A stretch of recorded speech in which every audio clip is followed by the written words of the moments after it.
Assalamualaikum warahmatullahi wabarakatuh. Jadi kali ini saya akan membahas hafalan otak manusia. Ada 4. Yang pertama, cepat hafal, lambat lupa. Kedua, lambat hafal, lambat lupa. Ketiga, cepat hafal, cepat lupa. Dan yang keempat, terakhir ini kurang bagus ya. Lambat hafal, cepat lupa. Nah, jadi kali ini saya akan jelaskan satu persatu ya masuk jadi sifat hafalan tersebut.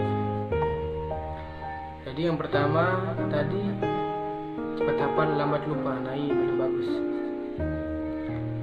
Atau orang ketika belajar,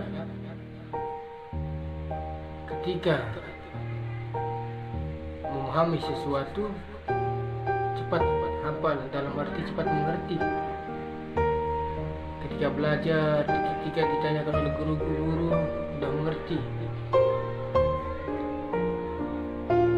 Dan kemudian tidak bisa lupa Pak, dalam pelajaran tersebut atau dalam memahami pelajaran tersebut tidak bisa lupa. Nah, ini bisa dikatakan sebagai orang yang cerdas, pintar. Dan yang kedua tadi lambat hafal, lambat lupa. Nah, jadi maksudnya di sini adalah ketika belajar ada orang untuk memahami suatu pelajaran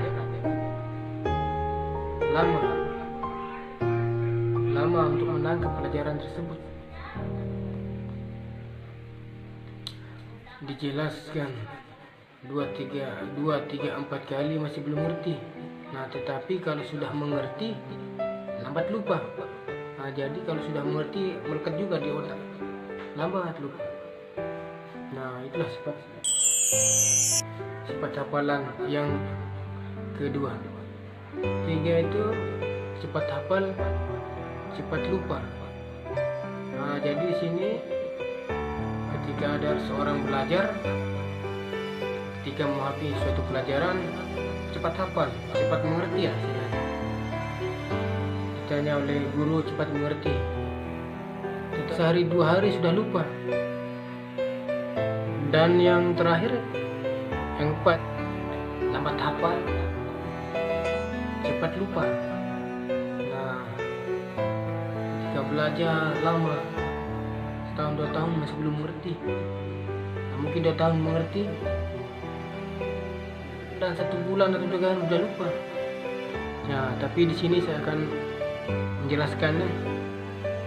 Sebenarnya manusia ini adalah makhluk ciptaan Allah yang paling sempurna, makhluk yang pintar sebenarnya. Juga ada contoh dari Ibnu Hajar Asqalani. Ya, mungkin dengar air yang menetes ke batu. Kalau kita cermati secara logis, air ini tidak akan bisa melubangi batu karena air ini lembut. Tapi kalau lama kelamaan, biarpun batu ini keras,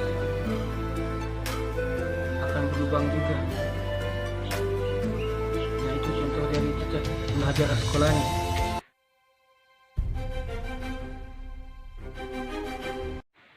Nah, beliau ini belajar atau istilahnya dulu mondok Haji Tukul. Nah, Ibnu Hajar Asqalani ini mondok berapa tahun beliau mondok,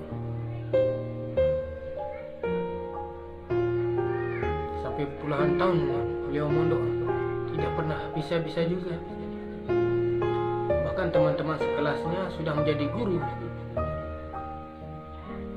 ilmunya sudah matang, beliau masih belum bisa mengerti Ibnu Hajar Asqalani. Nah, seketika itu disindirlah oleh gurunya. Lalu pulanglah Ibnu Hajar ini secara diam. Pulang sambil merenungi nasibnya. Udah berapa tahun mondok masih belum juga bisa. Ketika itu di tengah perjalanan hujan lebat. Lalu Ibnu Hajar Asqalani ini masuk ke dalam gua. Di dalam gua ini Ibnu Hajar Asqalani sambil merenungi nasibnya, menghayati, bahkan dia sambil menangis mengeluarkan air mata. Subhanallah. Dan selang berapa jam akhirnya hujan itu berhenti. Nah, di sanalah dia melihat, ada dikasih hidayah, tunjuk oleh Allah Subhanahu wa taala. Ada air yang menetes ke dalam, air yang menetes di batu. Lama kelamaan batu itu berubah. Nah, lalu beliau terkaget. Beliau ini merasa apa istilahnya, peristiwa ini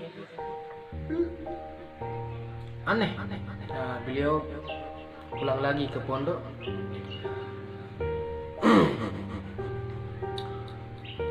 Beliau bicara sama pimpinan di pondok terkait mengenai air tadi yang jatuh ke batu lama-lama berubah. Nah, di sanalah beliau dijelaskan sama ustaznya atau gurunya. Itulah sebenarnya otak kamu. Tapi yang namanya ilmu, yang namanya kita belajar, yang namanya kita tukar-tukar belajar, lama-lama akan berubah. Nah, itu contohnya air itu adalah seperti ilmu. Airnya itu seperti ilmu, dan batu ini seperti otak, tidak bisa menangkap pelajaran, tetapi lama-kelamaan berubah. Nah, itulah contohnya. Nah, dan ketika itu subhanallah, selang berapa bulan, selang berapa tahun beliau tekun belajar, terbukalah kecerdasannya. Nah, itulah kuncinya. Tetap belajar. Makanya Allah Subhanahu wa taala menurunkan Al-Qur'an Muhammad SAW. Yang pertama itu adalah Al-Qur'an. Baca. Dan baca ini maksudnya adalah belajar. Di sanalah kita ambil sebenarnya, memetik pelajaran. Kalau kita belajar pasti akan bisa. Heran, atau mungkin ada orang yang mengatakan, nah ini kurang rendah, atau ini orangnya bodoh, jangan percaya. Nah, teman-teman atau sekalian, saudara, jangan percaya. Karena kita ini sebenarnya makhluk pintar, manusia ini adalah makhluk cerdas. Sekian saja dari saya. Assalamualaikum warahmatullahi wabarakatuh.